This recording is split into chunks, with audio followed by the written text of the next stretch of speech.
What is up, RetroManiacs? Welcome to the Retro Card Chat Podcast. My name is Mike, and I'm from Mike's Retro Trading Cards. I'm joined by two guys that I played football with, I played baseball with, I played golf with, I played tennis with. And let me tell you, surprisingly athletic for their size. They are, of course, Joe Day and EP Erica. How you doing, boys? There's not more than this happened to me more than a couple of times. Where it's been, boy, you're surprisingly athletic. I'll never forget. I don't think I ever told EP this. Did I ever tell EP this line about the tennis I thing? almost used the line, but I decided to take it. So I'm sure I've told you, EP, but when the three of us started playing tennis together, and I played tennis in high school. I forget if you did, EP, but we were getting Mike into tennis. If I remember, yeah, that's true. We were getting Mike into tennis, and this is when I had lost a lot. I was well under 200 pounds at this point. And I think, Mike, you had lost a bit of weight at that point. EP, you had not. And we had pulled up to the Danville Middle School tennis courts, and you're wearing a polo. You've got your like white shorts on. And I turned to Mike, I go, man, EP looks like a tennis player, if not for the obesity. You did. So, and then God got me back by giving me all the weight that I lost back shortly thereafter. So there, karma's a bitch, I guess. As happens. Yes, as happens. Us, yes. Yeah, but I remember he was a good tennis player. Yeah, he wasn't quite as good of a basketball player. I remember him almost dying when we played basketball. Yeah. But again, in my defense, that time I had played 36 holes of golf before going to play basketball. We used to carry our clubs. Like back in the day. What? You had a cart? You didn't? No, I had a. You did? Yeah, he had. Really? Yeah. Wow. Yeah, I had a carry bag that I would use, and we would walk 18 to 36 holes a day. Back again, there was that 1 year and a half to 2 years where I was like actually in shape, and then it all went to hell in a handbasket. But yeah, there it is. Well, I want to start off by saying happy anniversary, boys. It is our 3-year anniversary of this podcast. Don't look it up. It was March 27th. No, I'm not looking that up. Did you send us all champagne? Like, what's going on? We're not popping champagne for this? I thought you would have it ready to go. Like, how am I the only one that knows that we've been doing this for 3 years? We've missed one show in 3 years. I think we deserve a round of applause for that. That's a pretty good job. Dedication for you, the viewer. So hit that subscribe button if you haven't. We're getting so close to 2,000. So please don't just watch us for free. Hit the subscribe. Yeah.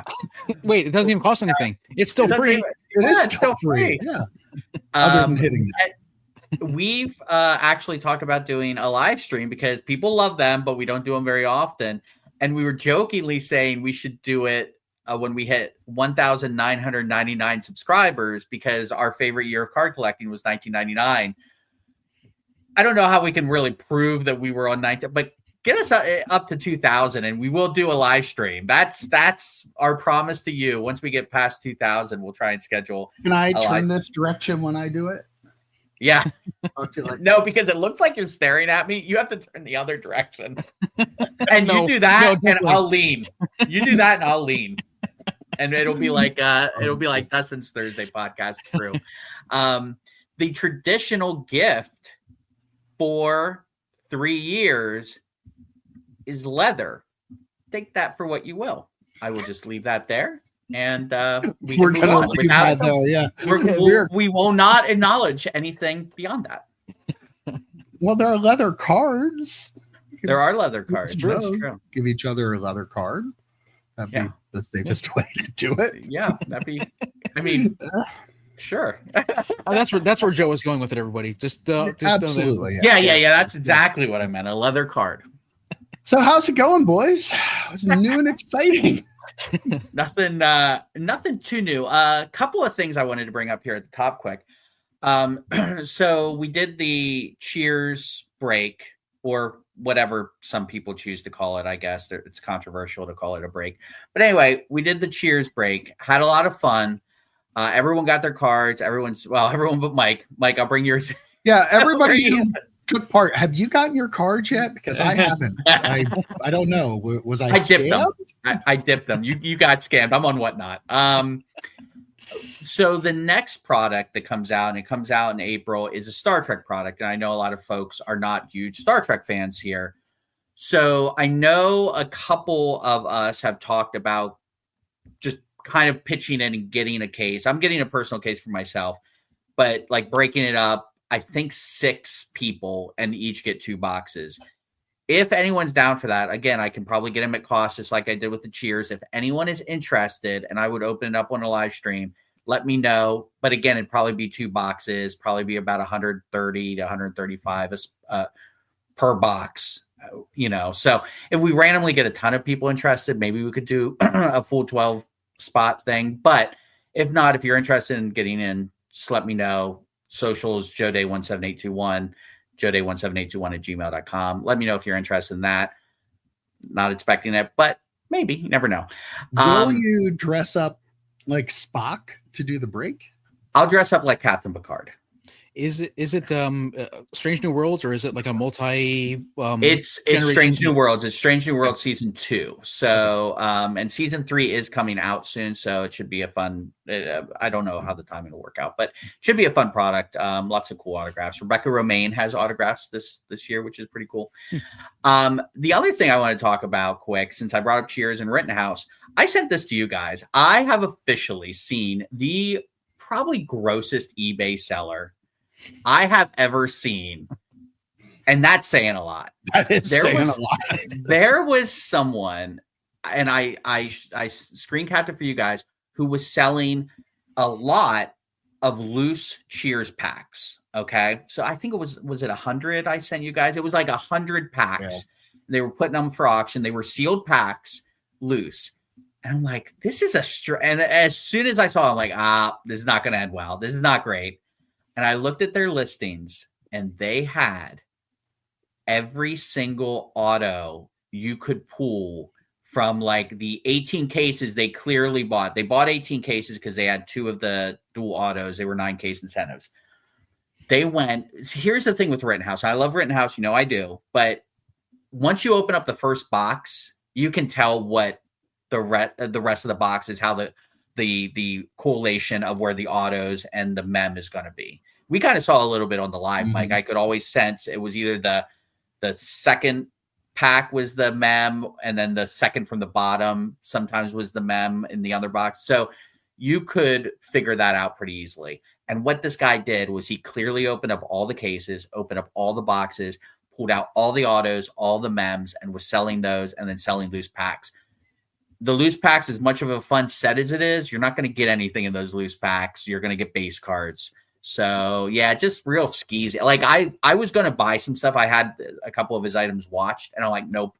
I unwatched. I want nothing to do with that seller, but don't be that guy. Well, of course, in the listing, they explain that they pulled all in the listing for the packs. Yeah, sure. They absolutely did. I think they put it in bold letters in the title, but I also sent to you guys, they had 15 or 16 of the Ted Danson and Kelsey Grammer autos, because you get 1 per case. Yeah. So either they got really lucky with every box that they opened, or they were doing something really, really shady. So just don't be that person. It's no better or worse than going into Walmart and Wayne's shit, right? Like that's like it's worse. I feel like it's worse. Yeah, it might be worse. Yeah. Because you were deceiving people. Like you were actively deceiving people by selling that. Now, if you were selling just like lots of base cards, like if you open up everything and just put the base cards in lots or whatever, and then I went and saw he was doing that too. Clearly, the packs he was opening to get all the autos, he was just selling off the base cards and calling it, like set starters or whatever. But it's like, yeah, that's gross. Don't do that. And Rittenhouse a little bit needs to be better at making it harder for people to do that. I'll call it out if I see it for Topps and Panini. I got to call it out for the friends too. Rittenhouse, you got to make sure it's not that easy to find autos and your relics. I mean, it's easy to do. That's a problem thinking back to when, way back in the day, like there were products hologram cards where you knew this card was in this spot, or, the packs were thicker or thinner. Yeah. Like, that's been a problem for a long time. That shouldn't, in 2025, I feel like that still shouldn't be going on. Right. What's new and exciting with you, EP? You have any gripes about sellers on eBay? Yeah, I do. I'm going to crack open this beverage first. Yeah, just we've been waiting for this story. Actually, I have. So, I got the Kobe Bryant lot. First off, I tallied up the total amount I've spent since October on basketball cards from the late 1990s to the 2000s, and it is $1,095.58. I have spent a lot, and for me, that is a crap. Is that including shipping and tax? Yeah. Shipping and tax. Okay, so it's all eBay lots, cards I purchased at shows, cards I purchased from Mike. So it is a wide for cards from UConn, and so it's just a very wide net of all these 1990s and 2000s cards that I've collected that I need to sell at least some of them to make some of this money back for sure. But anyhow, the Kobe Bryant line I talked about last week did arrive. It ended up being shipped from the Indianapolis place, I think 3 times. It was shipped out of Indianapolis, shipped out of. Then it somehow made it to Philadelphia, then finally to Harrisburg. So when I got it, there was a tear in the package, like it got thrown against a box, and so or something, some sort of sharp edge, and kind of tore the envelope on the outside, revealing the cards on the inside. Fantastic, right? So it was 2 different lots. One lot had cards in these top loaders, and they were taped together. It was fine. The other one were taped together. They were in soft sleeves, taped together with this. And I'm going to show you guys quick here that this person, so there's the card. And you can see that the plastic sticks out around the edges. But not only that, one of the pieces was even smaller than the card. One of the pieces of cardboard was even smaller than the card. Come on. What are we doing, folks? So, and I just I was like, you sent this, that lot cost, the 2 combined lots cost me $100. Like, you sent $100, and this is the protection that you try to put it in. Like these tiny little pieces of cardboard that you have cut out of the back of a notebook or whatever. Like that's what that stuff is. So they're going to get 1 star for their shipping. The cards luckily were okay, but if that tear had been on with the part where the cardboard was, I feel like that very well easily could have damaged the cards. And the top loaders they're not even in good shape. And so you don't have any more top loaders at all for this $100 lot that you're sending out to people. Very frustrating to me. How much did shipping cost? It was again, this, like I said last week, it was $5 or like $5.85 per item. They only paid $5.55 to ship it for the total thing, because they packaged them together. But they said that we don't combine shipping, so I was like, I was okay with that when I purchased them. But still, to do this and also charge the $5 for each of them is really if you don't combine shipping, that's fine. Yes, but you have to ship it well, because at that point they're just making money off of you on shipping, which is also gross. Like I always give refunds, I combine shipping, all that stuff. Like just sellers are. We had a couple of bad ones this week, EP. Mm-hmm. Yeah, I didn't buy anything. I didn't get anything bad. I don't have any issues. Smart. I'm good to go. It's a rare week when Mike doesn't buy anything. Oh, I did buy stuff. Oh. Nothing worth noting to the listeners and the viewers. Gotcha. So, but one thing I did buy was the Paul Skenes MLB Debut pack. I paid $1.11 million for it. No, I kid. But interesting little twist, as we've been keeping the viewers updated on this, so we got to talk about it. We talk about it all the time, but this is kind of an interesting twist. It did sell for $1.11 million. I don't think any of us are surprised at all that it went for over $1 million. We all called over $1 million, right? Yeah.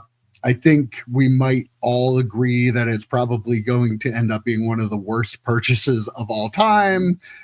But it was bought by Dick's Sporting Goods. And they're going to apparently display it at their flagship store out by you, Joe, in Pittsburgh. Yep. Interesting little twist to the tale here. I'm not sure that when we were watching this auction that we thought that a company was going to end up buying it. This is kind of something unique. Is this something you think we're going to see more of? Like, how do you get $1 million worth of value out of having that card in your shop? Well, my thinking is that the owner of Dick's Sporting Goods or one of the shareholders or whatever, I don't know what the power structure is of Dick's Sporting Goods, but I suspect someone actually just wanted the card, right? They are a Western Pennsylvania brand. That's what they were started out here outside of Pittsburgh. So it's not surprising to me. I mean, it's surprising to me a company did it because, like you said, Mike, we never really thought of that. But if you told me a company bought it, actually, Dick's Sporting Goods would have probably been in my top 10 guesses. I don't know. Like in that instance, it's cool that it's staying again for as long as he's in Pittsburgh. It's cool that it's staying here. Apparently, they're putting it on display. I'm sure people can come up and take pictures with it and stuff like that. So it might draw people to Dick's Sporting Goods. I don't know. I don't know if anyone but me might make the trek just to get there to look at this card, but I will do it for the viewers. That's I will get a selfie. I'll do a man on the street report. But yeah, I think it's cool that it's staying in Western Pennsylvania for the couple more years that Paul Skenes is staying in Western Pennsylvania. So that's neat. But yeah, $1.11 million. We're not surprised. We said it's going to go over $1 million. We just didn't know how much over $1 million. I don't know. My first thought was if I sold this, if I was the guy who pulled it, the kid who pulled it, what would you buy with that $1.1 million? Now, what would be the first purchase you buy? I mean, it's after taxes and everything, you're looking at probably $700,000 maybe. Not bad. Not bad for a box well, they're of cards. From California, so they probably get like $35. Yeah, it might be. Cost of living is a little bit different out there in California. Taxes too. I'd be upset that the Wembanyama jersey already sold. Like if that was still going on, I was like, oh, I could buy that. I could buy that. Yeah. A lot of things you could buy with that kind of money. Yeah. Like you guys said, like we never thought about Dick's Sporting Goods, but I feel like this is like an almost perfect opportunity for them. An almost perfect purchase for them. Like Joe said, you're going to get people drawn into the store for it. There was a lot of buzz around this. It made national news, and he's very popular. Going into this year, it's going to be he's going to be a very big deal. And so I feel like getting people in the door, sure, but then also if by chance he ends up becoming this all-world type player, and you already put him in the Hall of Fame last week, EP. Yeah, I mean, you're backing off a little bit on your previous statements. No, now he's talking about all world. Okay. So he's moved up past Hall of Fame. Yeah. Okay. If he gets all the Infinity Stones and becomes the greatest being in the history of athletics, but no, anyhow, like that ends up becoming a great investment, and a giant company like Dick's can afford to make a $1 million investment. That's going to bring people in the door. Make it a loss, right? Like it could be a business expense because we're trying to draw 100%. People into the store. It's marketing, right? Yeah, 100%. So I mean, I feel like it's like we didn't think about this obviously because we're thinking about collectors and we're thinking about flippers, that sort of stuff. But this is a perfect opportunity. They probably easily have that kind of cash to just throw at something like this. That's going to again draw people in. Big advertisement for them, and I think it's great. I don't think it's great for the hobby. It's okay for the hobby though too. Joe, I have a question first before you go on with the conspiracy hat there. It's a little askew, but the Pittsburgh Pirates were willing to offer like season tickets for a long time and all this stuff. Why didn't they just buy it? Really, in the grand scheme of things, Nutting is one of the cheapest. Nutting is one of the cheapest people in the world. It was barely $1 million, and they could do the same thing. Yeah, and think of the benefit the Pirates could have gotten for having that card there for their fans to see. Like behind thick bulletproof glass, people walking past it, like where they have the World Series trophies from decades ago at this point, but like in that display. I mean, it would have been great. Or go halvesies with Dick's and just have it at Dick's Sporting Goods. I'm sure the Pirates and Dick's Sporting Goods have some sort of relationship. That's what I put the hat on for. Like Dick's Sporting Goods, they sell a lot of stuff at Fanatics. I'm curious if there's any sort of something going on there. I'm just saying. I mean, no, you're shaking your head, but no, I was going to say Fanatics, like because they do sell Fanatics cards. They sell Fanatics. They sell Fanatics cards. Go up to Ruben and say, "Hey, buddy, look what we did. We bought your card for $1 million." They sell Fanatics cards. They sell Fanatics jerseys. They sell Fanatics apparel. I mean, why would that not? Mike, you're shaking your head. Why is that? It's such a terrible thought. I think it's just that you are Mr. Conspiracy every week, and so it was just because it's coming from you, maybe. But again, I don't feel like I'm wrong. Goods bought the card so they could get a bigger allocation from Fanatics. If that's where we're going. I just don't feel like that is it. I'm not specifically saying a bigger card allocation from Fanatics, but they want an invitation to the white party. Businesses help out businesses all the time. We see this all the time. I wouldn't be surprised if there was some sort of deal made. Again, once I've been proven wrong on anything I've said about Fanatics over the last 3 years, then you can start shaking your head. You're a very stable genius. We love you. So, but like I feel like maybe Dick's put their bid price in like $2 million and just said we're gonna make it $2 million. We're gonna get this thing no matter what. And that, like, so 1.1 million is like the point where everyone went up to. But like, yeah, like you said, Joe, like maybe they're just like you saying, we're gonna make sure this is the story. When this card eventually sells, like, this is a big deal right now. We're going to make sure it is a big story to help out our buddies over at Fanatics. I could totally see that being part of it. I can't believe you guys made fun of me for being a conspiracy theorist, and then you agreed with my conspiracy. That in this case, I don't think I think there's a plausible. It's very plausible. I know, Mike. This is hard. This is hard for you to believe. But he's looking right at you. I'm looking at Mike. I know this is hard for you to believe. Guys, relax. But like billion-dollar companies make friends with billion-dollar companies, and generally they spend a lot of money, and it kind of is a thing. Like all the time, like these companies make deals. That would not surprise me if there was some sort of deal here. I will to say to Mike's one point though, why did the Pirates didn't do it? Like the Pirates could get it for the baseball season and show it there, and then in the offseason they could have it at Dick's. That'd be a perfect a partnership between those two. That was a missed opportunity by the Pirates for sure. They were working with the wrong people. You need to get in touch with Michael Rubin apparently and work the deal out before the auction takes place.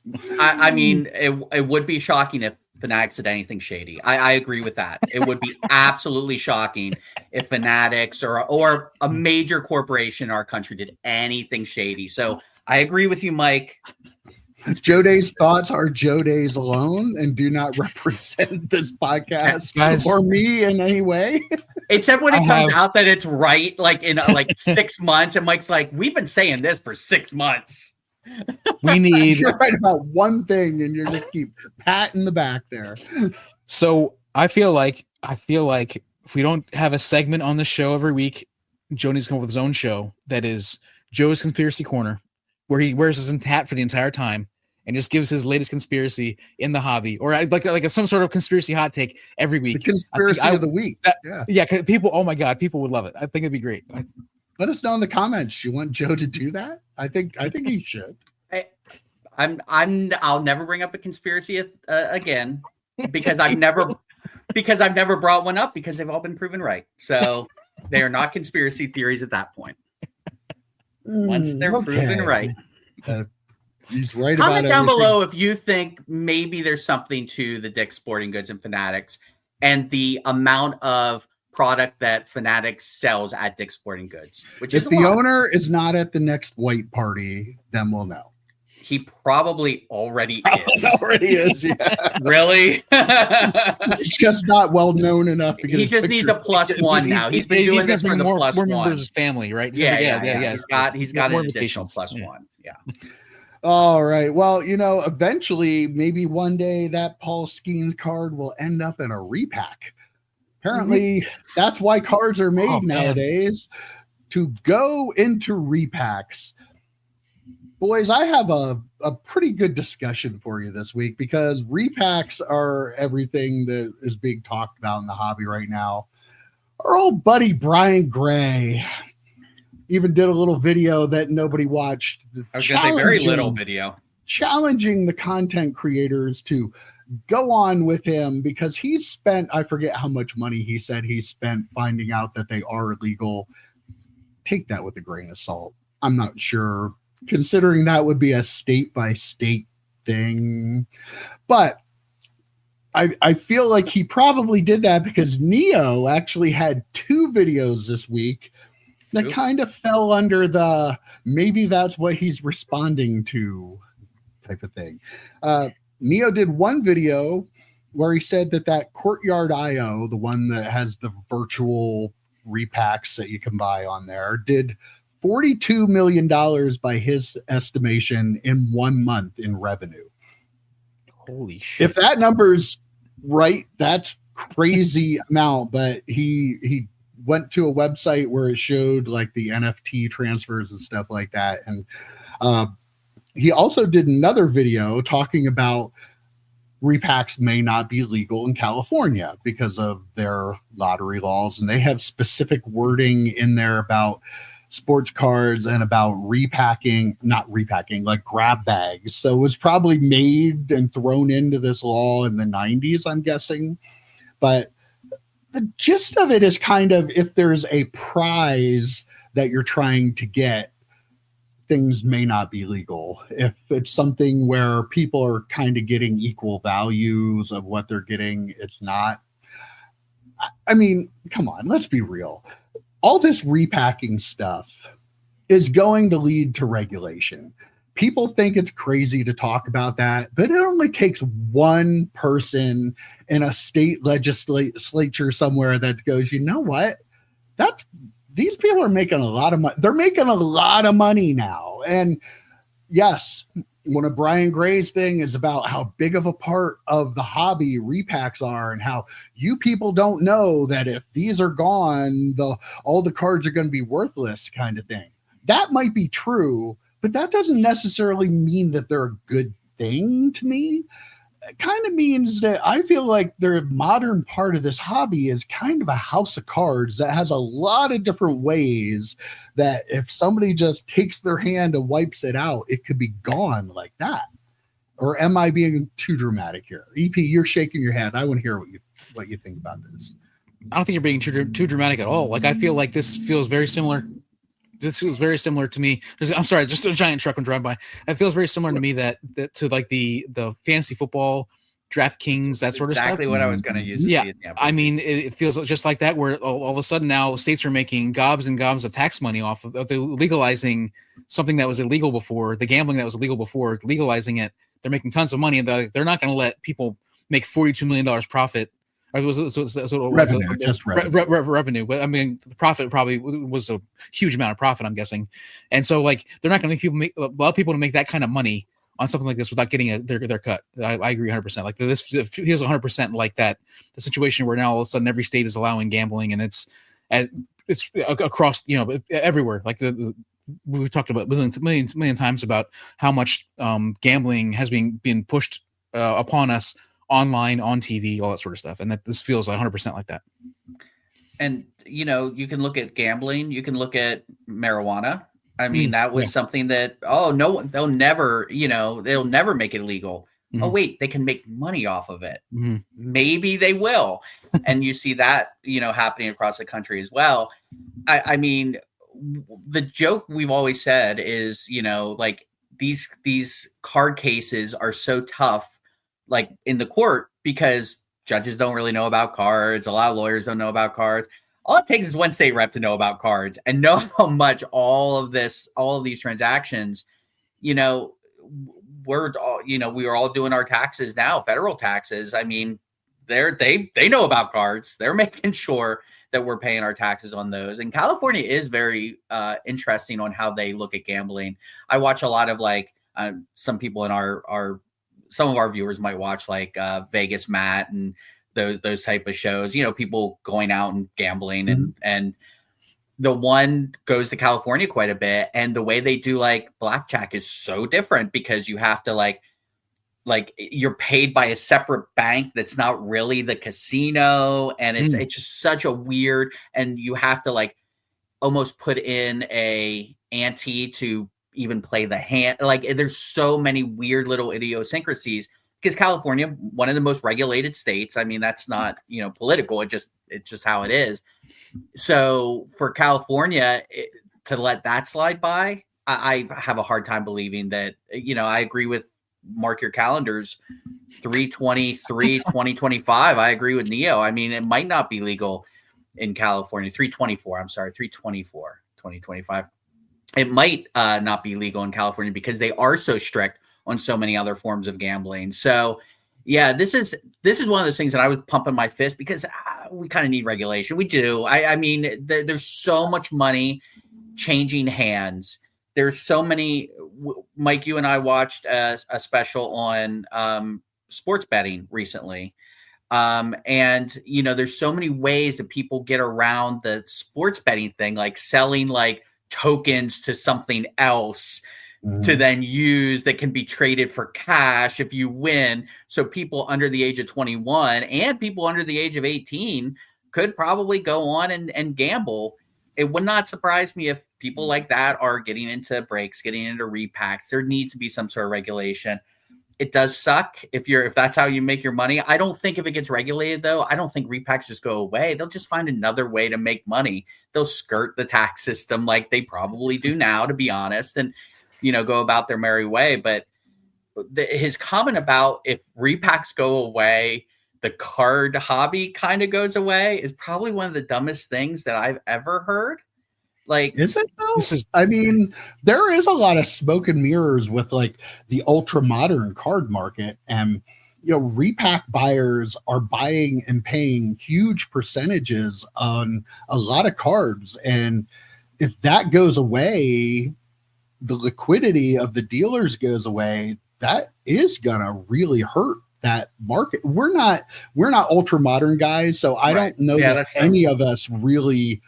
It wouldn't affect us, I guess, is what I should say. It wouldn't affect collectors. We don't understand either the level that's at a show. We're not watching the dealers at the bigger shows having guys coming up and just buying tons of stuff from them at high comp prices. And like, go ahead, Ethan.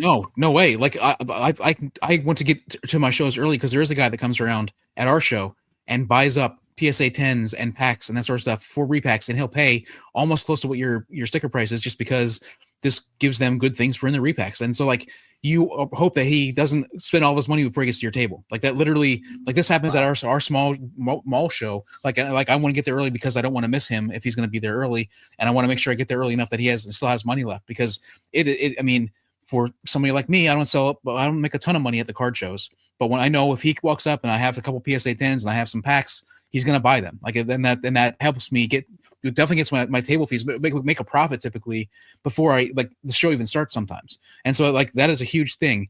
That said, I don't think the card industry goes away, but it definitely changes. It changes maybe back to where it was before, where boxes weren't costing thousands of dollars per box because people aren't paying that anymore because they can't make that money back. It becomes less of a money thing and more of a collecting thing. It becomes more of a hobby versus a business.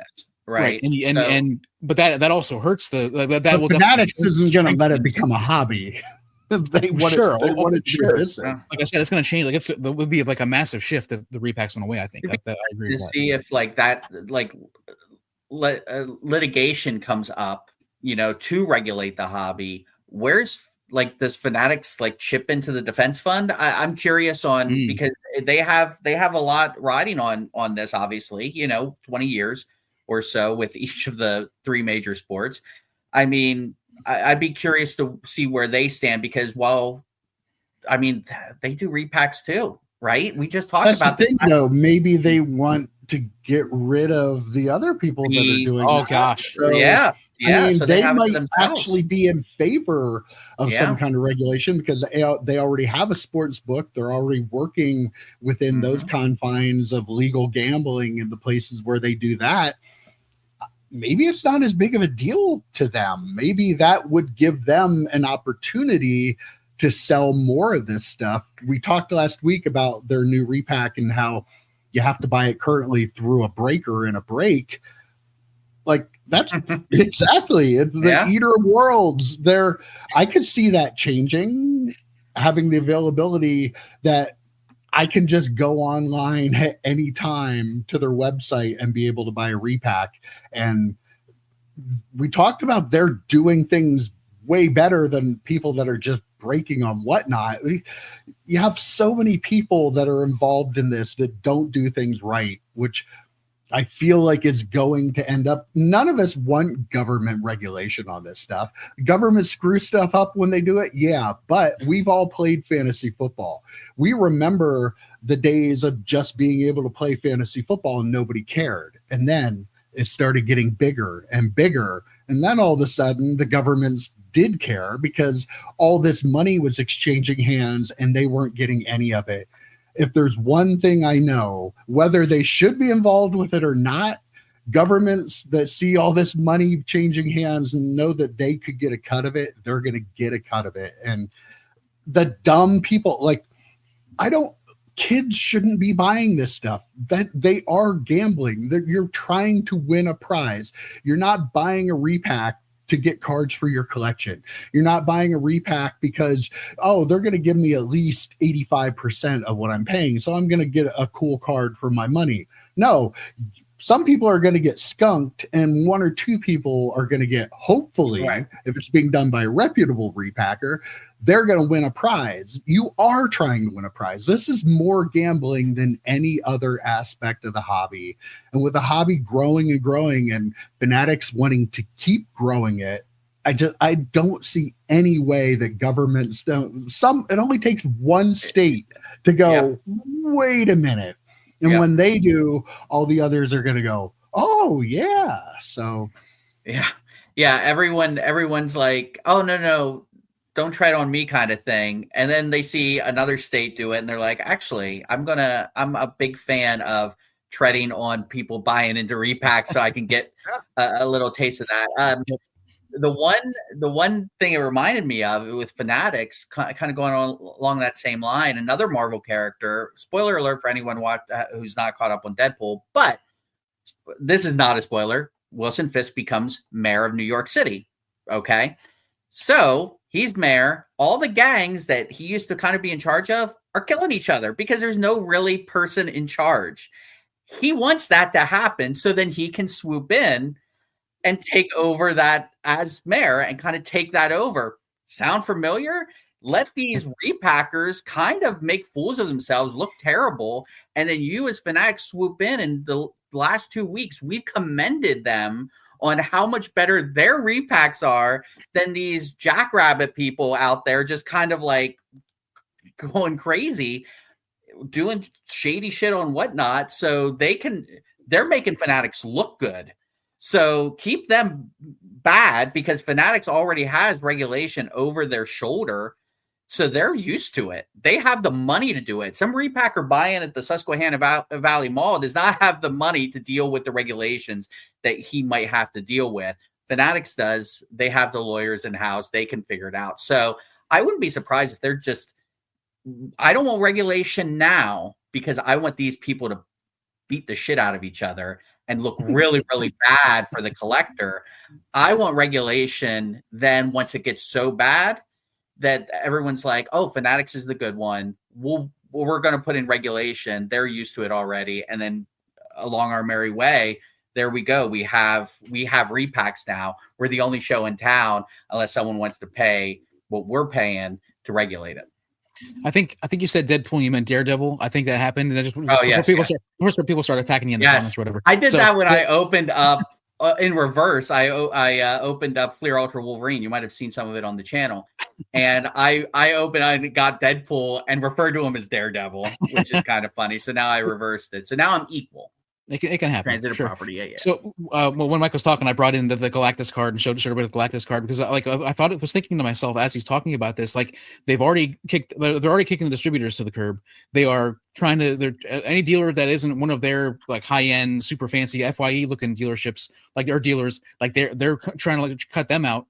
They're cutting out the breakers to making sure that they're only on their platform, and now the repackers too. Like it's like they are just like systematically like eliminating all these other. This competition barriers in the hobby, right? Just so they can have total control. And now they're taking over this repack, and I totally see them 100%. Mike, agree with you that they could be pushing for it to happen.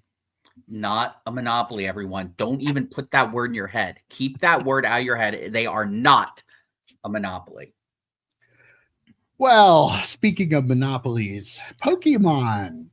Do you know the character Charizard? I know a lot of our viewers don't know anything about Pokemon. Stick with me. We're not talking about Pokemon. It'll be fine. Cheetos? We're talking about Cheetos? We're not talking about Cheetos either. We're actually talking about a baseball card. Evan Longoria shared on Twitter his Topps Tier 1 baseball card, his 1-of-1 bat knob card that he had signed for the set. Apparently on the bottom of his bat, on the knob, he had Charizard painted on the bottom. I don't know if it was painted on a sticker, what it was. There's Charizard there, though. And that knob is being used for the Topps Tier 1 1-of-1. It is pretty awesome looking. It is really cool. Not going to lie. He actually said, if anybody pulls this, please hit me up. I don't know if he wants to get the card or wants to do something for the person, but pretty cool that he's making it fun. But kind of interesting that, I mean, maybe it's technically not Charizard, but it sure looks like Charizard on the bat. But it's going to be in a Topps baseball product. As far as I know, and I'm pretty sure we would know, they don't have a license to make that. I guess because it's part of the bat, they can use it. I don't know. I'm not a lawyer, but it seems a little interesting. It's wild to me that I actually like this a lot. I think it's cool. It's great. It's a bat they used. I think it's neat. It's interesting, though, the 2 times that I've said, ooh, that's kind of skating on stealing someone else's IP, involve bat knobs, right? It was this and the fuckface thing with the Billy Ripken with who's the player that they used, DP? Gunner. Well, no, Jackson Holiday. Yeah. Was it Jackson Holiday? So you got Pokemon and you got Upper Deck IP kind of being used in an interesting way. But I don't know if that's the bat they got. At least it's a game used bat, right? Can we all high five for that? I mean, at least they're using something we know is game used, so that's cool. I mean, I would be a hypocrite to say this is kind of skating that. Maybe we have to question this a little bit. If the shoe was on the other foot, if Pokemon randomly had an MLB team logo on their card, I'm guessing Fanatics would sue the shit out of them. But I think here, I don't know if Pokemon just likes the fact that they're free advertising for them. It's a, kind of a cool card. Maybe, people who are sports fans will look at this, be like, oh, I wonder what this is, and look into it. I don't know. More sports people are getting into Pokemon, I've been told. So maybe that's a benefit. I think 100,000 did just in the time we started talking about this story. It's completely possible. I feel like that bat. My hope is that bat for Longoria was like something that was in his collection, or that was from a previous year or something like that. He said, you know what, I'm going to give them this bat this year for this product. Yeah, shout out to him for giving them that bat to use. Right, and I think the licensing thing is more the like he paid an artist to put that on there, and I realized that but I feel like that's the artist's IP over Charizard's. I'm not sure. I guess the person didn't probably Charizard. They didn't pay Pokemon to paint that, but yeah. So it's an interesting licensing thing there. But I love that he's like, I'm going to do this. I'm going to try to get this card. Like that'd be a really maybe that's all of his bat knob DP. We're saying he just picked out that specific one. He might just be all of them, and there's no other choice but to use that one. I don't know. Well, kind of going along those lines, did you see that Nintendo has a deal with the Seattle Mariners, and the Mariners players on their left arm are going to be wearing a patch. They're going to have a Nintendo patch for, one of them's the away games, one's the home. I forgot to write down which is which, but they're going to have a Nintendo patch for one and a Switch 2 patch on their sleeve for the others. Interesting. Those are going to make some pretty badass cards. Like that was the first. Here we are. This is who we are now. I saw the patches. I'm like, oh my God, that's going to look so cool on a card that I will never own, but it'll be cool to look at. But yeah, Nintendo going to have patches. They're going to be on cards. Joe's predicting the future again. We're going to be NASCAR. They're all going to be NASCAR. I've been saying this for freaking weeks. Again, these athletes are going to be looking like NASCAR drivers. That's I've 2 weeks in a row. I've said it. I've said it months ago when we started with the debut patch. Between this, if you want an award, man, you're going to be covered. I can't wait for that. I mean, if you're a Mariner that won an award, I don't know if they're any good. If you're a Mariner that won an individual award, you're going to have like 6 or 7 patches over you. You won't be able to move your arms to swing. I mean, it's going to be wild. I mean, sure, it's cool. I don't know. Whatever. You can imagine if like in 5 years, Ohtani wins like he goes 50-50, wins the Cy Young, ends up being like a 20-game winner or something like that. And he's just the guy with like 100 patches. Like totally he's got 100 patches. He's got cards to Seattle too. Yeah, right. He's got cards in his pockets like some of the other players had. It's like baseball players walking around like it's going to be ridiculous. I don't know. The Ohtani ATM.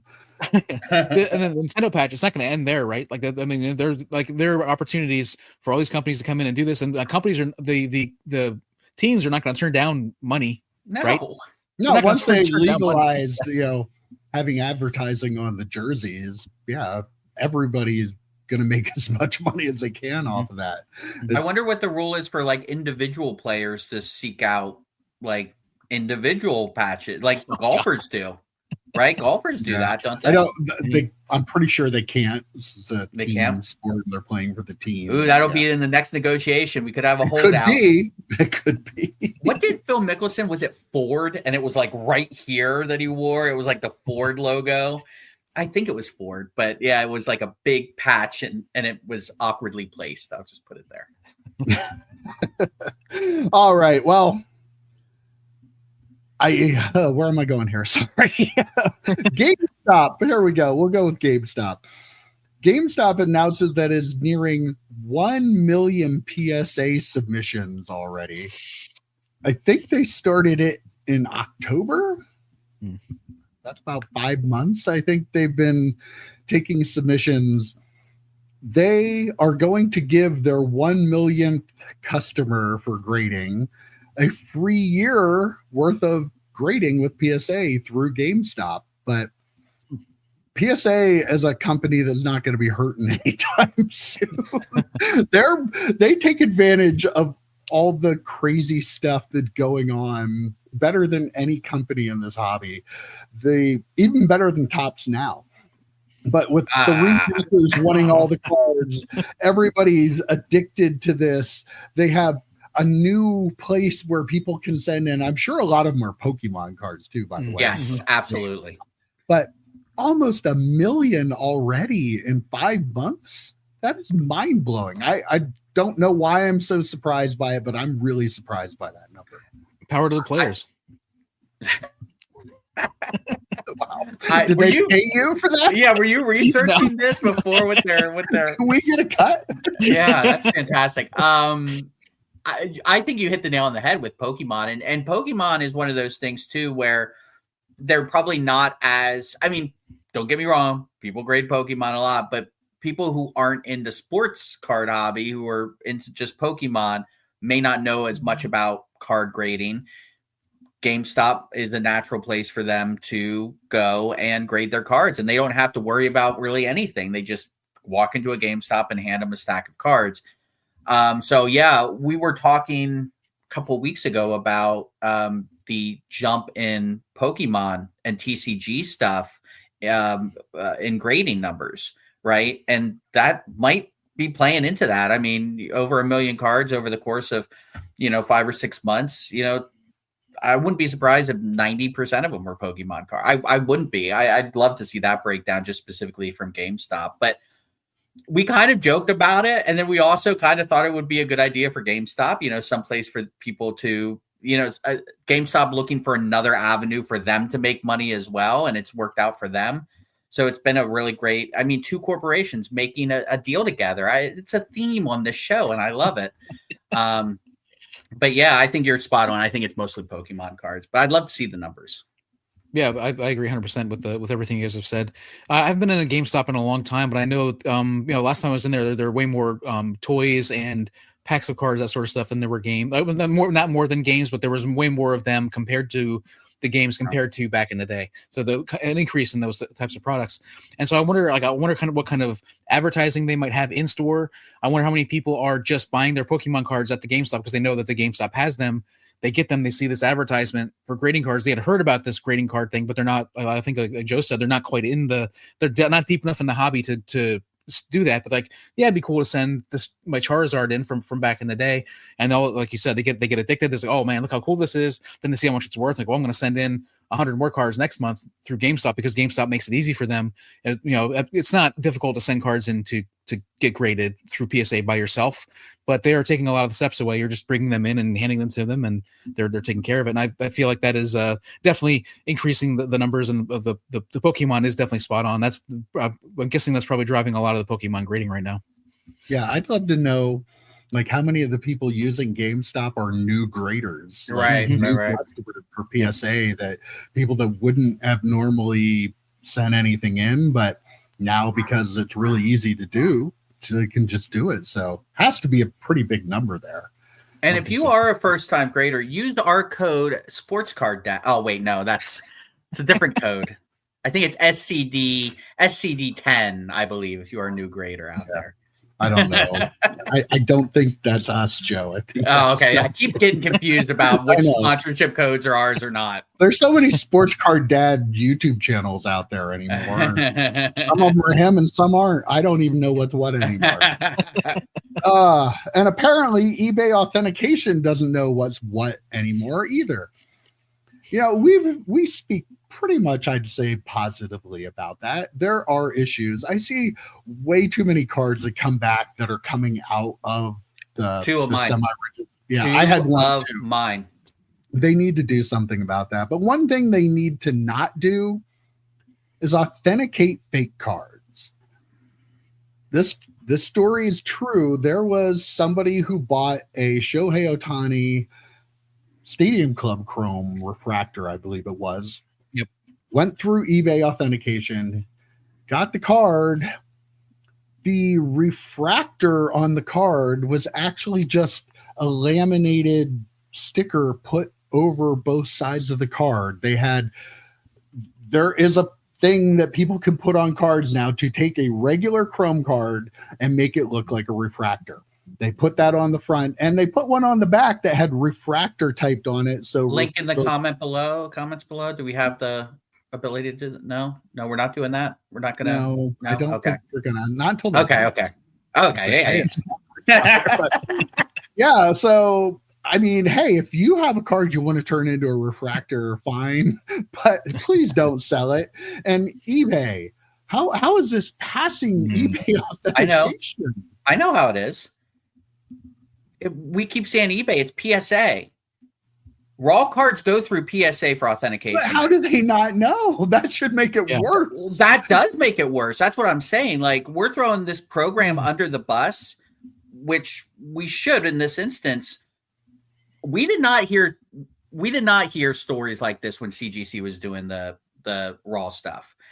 This is two interesting stories now. So the raw card review or whatever authentication was through CGC. Now it's through PSA. So this is turned into a story.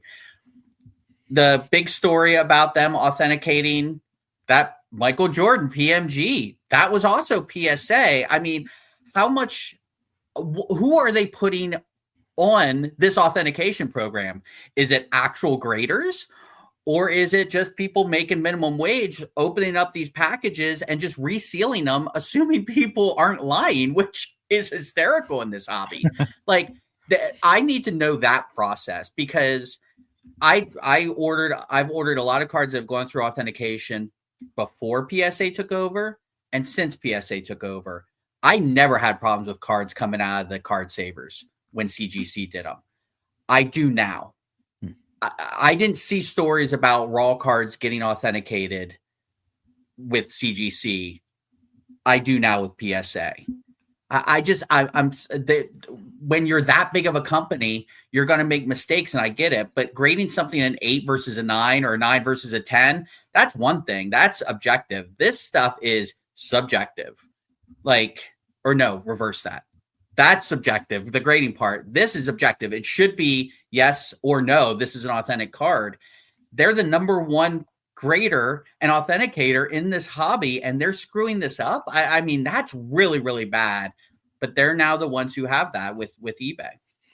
That's a great point, Joe. Like, how are they vetting these people who are in charge of authenticating these cards? Sometimes, like an Ohtani refractor rookie card, like, that is a significant card. Like, the guy even said, I don't know if you guys watched the video, but like, he's like pulling the laminate off there. But he said that, like, the difference in price of a chrome rookie compared to a chrome refractor rookie, like that is significant especially for a player of his caliber. And I feel like my concern is that he did say that this particular card was in 2 different sets of soft sleeves in the holder. And he said, so he had to take it out of the holder and out of the soft sleeves to be able to see it. Mm-hmm. But he said clearly you could see the bubbling from the laminate on the front of the card when you got it out of the soft sleeves. And so like the what are they doing when they are authenticating these cards? Are they like just getting it and like just flipping it back and forth and that's it? Like is that what's happening with this? Like I wouldn't be surprised at all. Like the PMG is another example where if you are familiar with those cards, you as an authenticator, as somebody who has been vetted, if they are vetted by a company like PSA to be an authenticator for these kinds of cards, then they should be able to tell that this was they used a marker to paint in this PMG. Then somebody put a laminate on this refractor. Like they should be able to do that. This is one of the most egregious things that's happened in this hobby, maybe in a little while, in my opinion, because of how bad it is. And these are the people that are supposed to be making sure that what you're buying is correct. And that is why there are times when I've said to you guys, well, phew, my card clear authentication, even though I pulled out of a pack out of 2023 Topps, I still worried about that because like it seems like it's really a shaky situation. There's probably a ton of them that go through just fine. There's probably the volume is probably massive, but when you do see these things happen sometimes with the really big cards, that's when it really scares me. Did you say, EP, that this guy videoed him opening up the thing? Well, not the package. He videoed him taking the laminate off, peeling the laminate off. Yeah. Because once you open up that seal, that's what he said. Yep.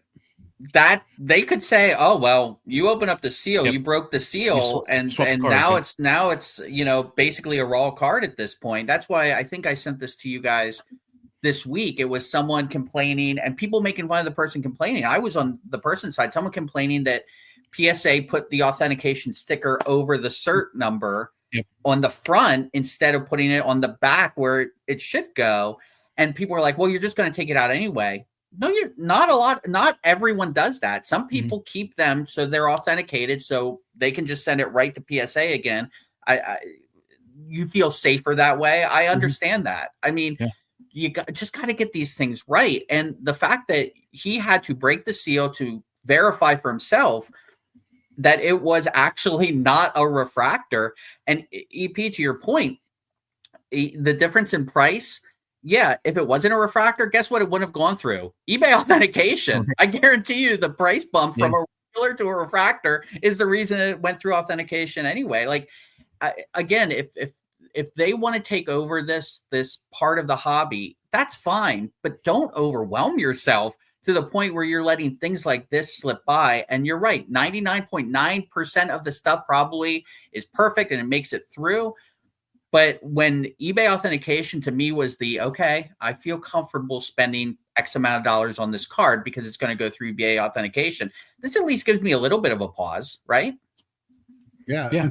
I do want to point out that the PMG PSA isn't looking at the authenticity. They just look at the slab. So they're only looking at the slab. So really, that is the process. That's what they are doing. That really doesn't fall on them. As dumb as we think that is when something is clearly misauthenticated by the original grader, but that's how they do it. But yeah, I mean, this is scary though on a lot of levels that you can just turn a card into a refractor now. And get it past authentication. Like, I mean, to be able to get it past authentication is kind of crazy, but like, now you have to worry when you go to a show. You have to look at a refractor and pick it up now and make sure that it is really a refractor. The eBay authentication story aside, this is a bigger issue for the hobby, for all of us that go to shows and buy cards. And now just another thing that we have to worry about somebody scamming us about is they're going to put a laminate over the card to make it a refractor, and it looks like a refractor. There really, really does look like a refractor.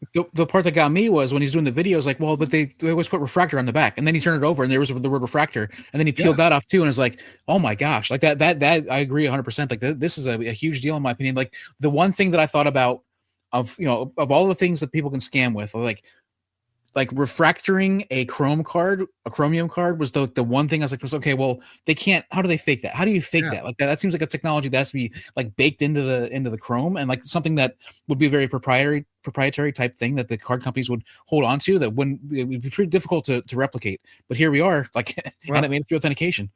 And I forget what we were talking about. I forget the story, but I kind of made the point about, oh, they could fake a refract. I forget what show it was. And you guys rightly said, oh no, they can't do that. That's not something that technology is not available yet. Mm-hmm. It's not they don't need to print out a card like that. They can just add this laminate apparently and make it like that. And I sent you guys a screenshot of someone bragging about how their fake cards, admittedly, they say they're card art, right?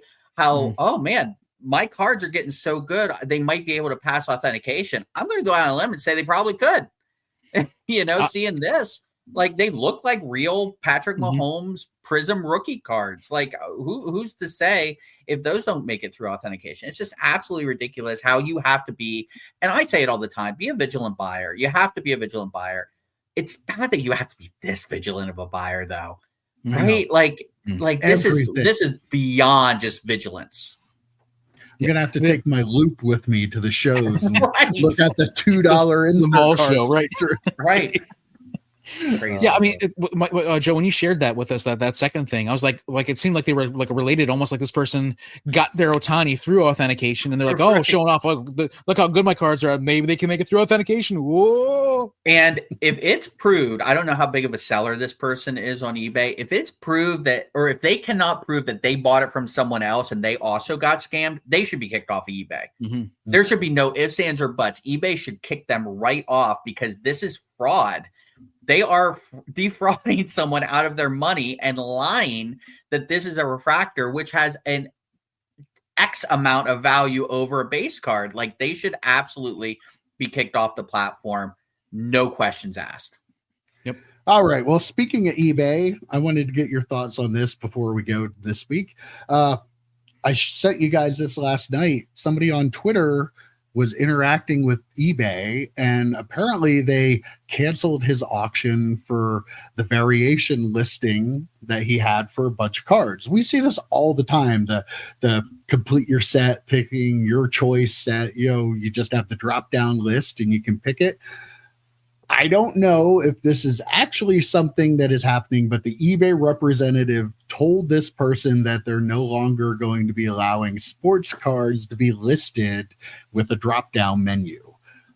I want to get your thoughts because I know both of you have used those pretty extensively. So it's terrible. I mean, the amount of time that you can save by doing a drop-down listing is because here's the thing. And in some cases, and I don't know how you do yours, EP, but in some cases, like, and you specifically said sports, I don't know. I do a lot of the non-sports ones. So I don't know if that might carry over to that. If this in fact is a legitimate story, but I would imagine as well. In some of those cases, I just put like the Cheers stuff. I just pulled it out of a pack. I put the Cheers logo like many other people do, like the logo of the actual card set. I'm not taking pictures of individual cards for that. I'm just not that, some people do, some people don't. Ultra modern stuff, I see more often than not. Ultra modern, like non-sports stuff, more often than not, I just see the logo of the set. Can you imagine the time difference? Listing all those cards individually would be absolutely ridiculous, whether you're taking pictures or not. And is the benefit to eBay, are they saying, well, we're not getting our 30-cent taste off of each transaction? Right. So you're losing money then. Like I'm selling those Cheers base cards for 99 cents a piece. Okay. Like I'm charging shipping up until, the 3 ounces. If someone buys more than one, it's going to be more than 1 ounce. Right. But I can't imagine then selling them individually, how much money people are going to lose. Not me specifically, because I don't sell a lot of them, but like someone like EP, 30 cents per card, if you're selling them for 99 cents, is a killer versus just having them put them into the cart, I believe, and pay for them individual or pay for them as a group. The thing is, you can still do put stuff into the cart with multiple card listings like that. That's not an issue. And I think the variation listing doesn't affect the 30-cent thing. If people only buy 1 or 2 cards from there, and it's still 2 different transactions, two different purchases. Like if they're not going through the cart, that I don't think that really affects it. I think there are a lot of people that, like you said, Joe, like that sell like me, that sell cards for $1.50 to $1.99 free shipping. The 30 first off, the 30 cents fee is really very, very, very painful for us. But also there are a lot of people that have thousands of listings. They're personally thousands of listings in their store that are like this with the drop down menu.